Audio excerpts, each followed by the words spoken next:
They say the worst decisions in life are often made in moments of crisis. I learned this lesson the hard way at 35, watching my tech company slip through my fingers while spending endless nights in hospital corridors. But let me start from the beginning. I'm Michael Chin, founder and former CEO of ByteSecure, a cybersecurity startup that went from my garage to a $50 million valuation in just 4 years.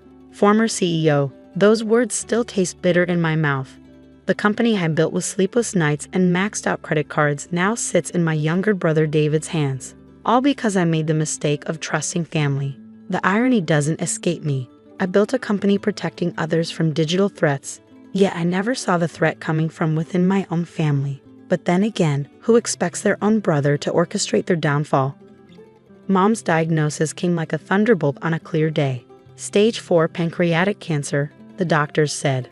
3 to 6 months, they estimated, though their eyes suggested even that might be optimistic.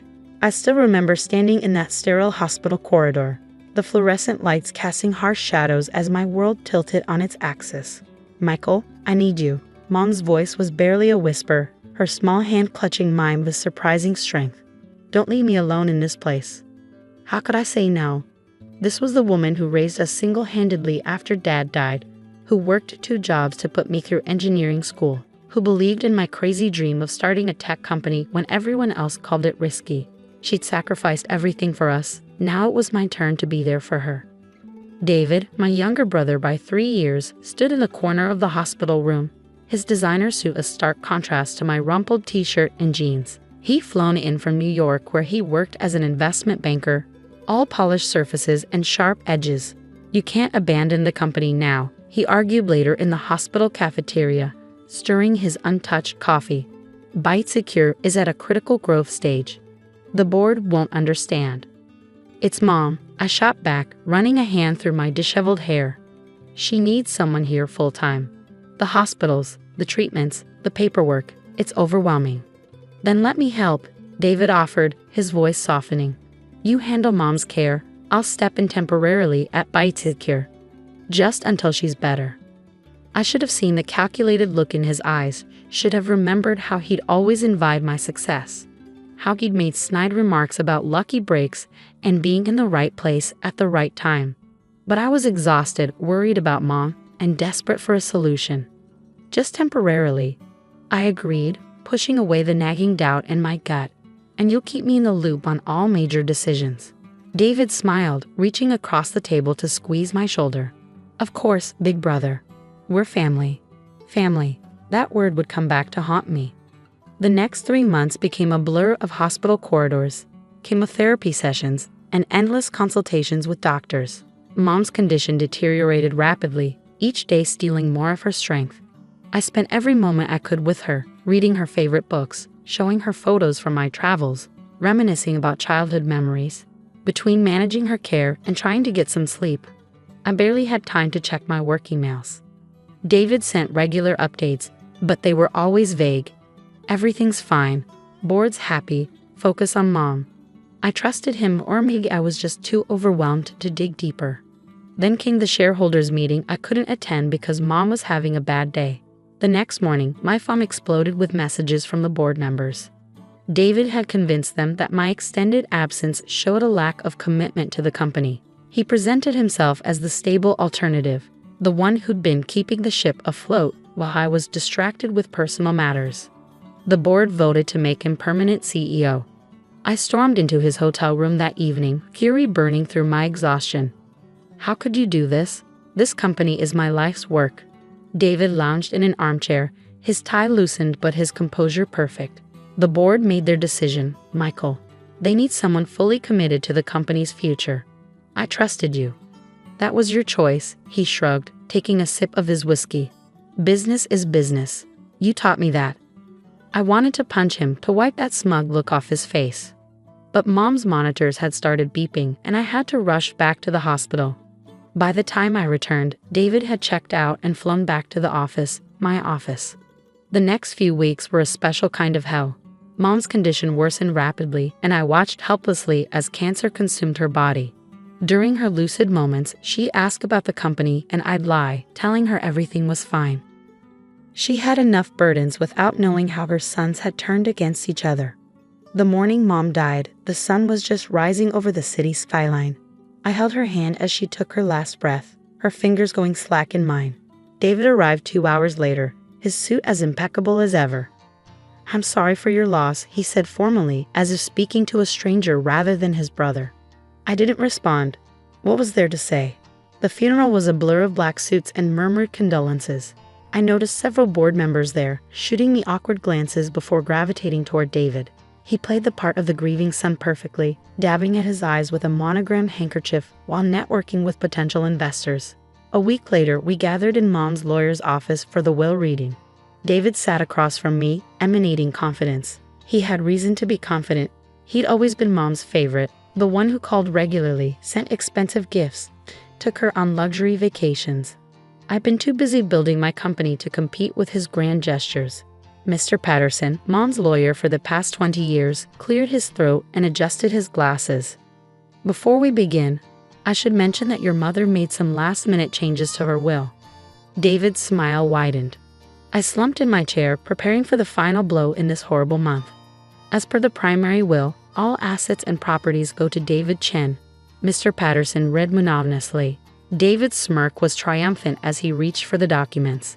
But Mr. Patterson wasn't finished. However, he continued, pulling out a sealed envelope. "There is a second document your mother prepared to be opened only after her death." The smirk froze on David's face. I sat up straighter, something in the lawyer's tone catching my attention. Mr. Patterson broke the seal and pulled out several papers. "This," he said, "is where things get interesting." The silence in the lawyer's office was deafening as Mr. Patterson opened the second envelope. David's confident posture had stiffened, his knuckles white as he gripped the armrests of his chair.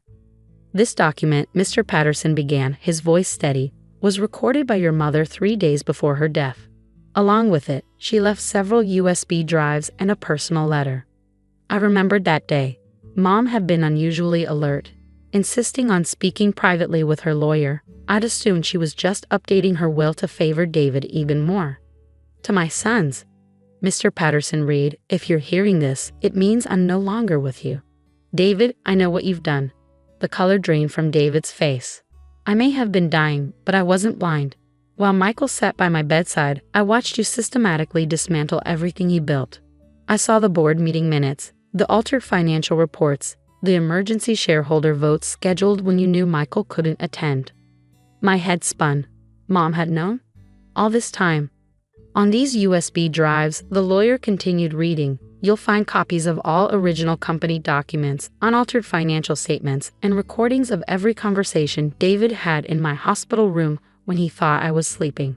He made quite a few interesting phone calls, planning his takeover." David jumped to his feet. "This is ridiculous. She was on heavy medication. None of this would hold up in court." "Actually," Mr. Patterson interjected, "your mother was of completely sound mind when she recorded this. We have medical evaluations to prove it. She also took the liberty of forwarding copies of everything to the SEC." I sat there, stunned, as Mom's voice continued through Mr. Patterson's reading. "Michael, my devoted son, I'm sorry I couldn't tell you what was happening. I needed David to believe his plan was working. You see, while you were taking care of me, I was taking care of you." Tears blurred my vision.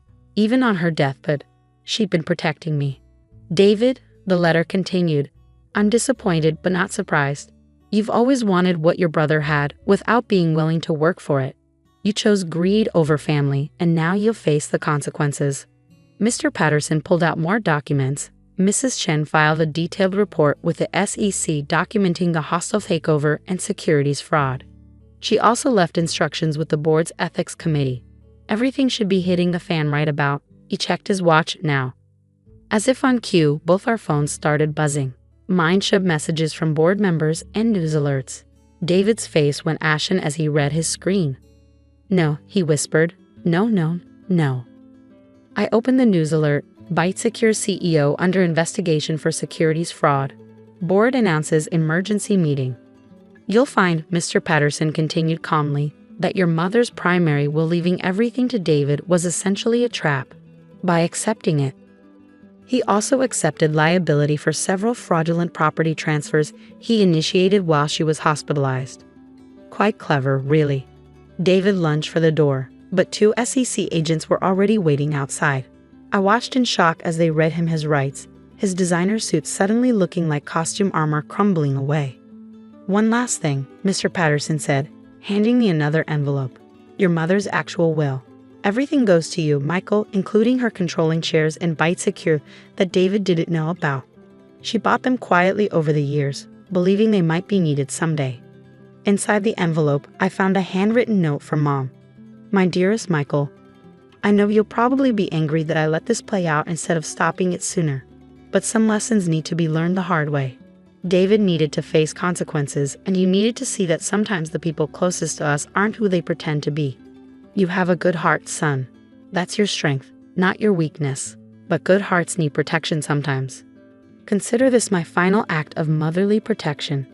Take care of Byte Secure. It's yours, truly yours now. And remember that success means nothing without integrity. All my love, Mom." The next few weeks passed in a whirlwind. David was indicted on multiple charges of securities fraud and corporate espionage. The board, faced with evidence of their complicity in a hostile takeover, resigned en masse. I returned to Byte Secure as CEO, this time with a deeper understanding of both business and human nature. 3 months later, I sat in my rebuilt office, looking at Mom's picture on my desk. The company was stronger than ever, our reputation actually enhanced by how transparently we handled the crisis. David was awaiting trial, our family permanently fractured, but the truth finally exposed. I picked up Mom's photograph, smiling at her familiar face. Even at the end, she'd been 3 steps ahead of everyone else. She taught me one final lesson. Sometimes justice comes quietly, delivered not with angry confrontations, but with careful preparation and perfect timing.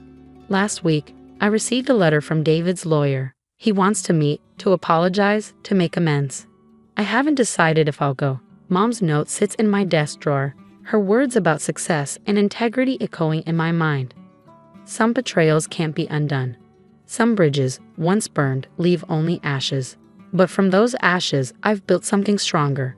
A company founded not just on innovation, but on the principles my mother taught me: honor, integrity, truth.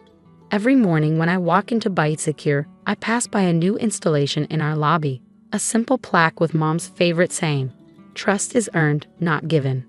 Below it, in smaller letters, I added my own addition, and the truth always comes to light. It's not the family legacy I expected, but it's one I'm proud to uphold.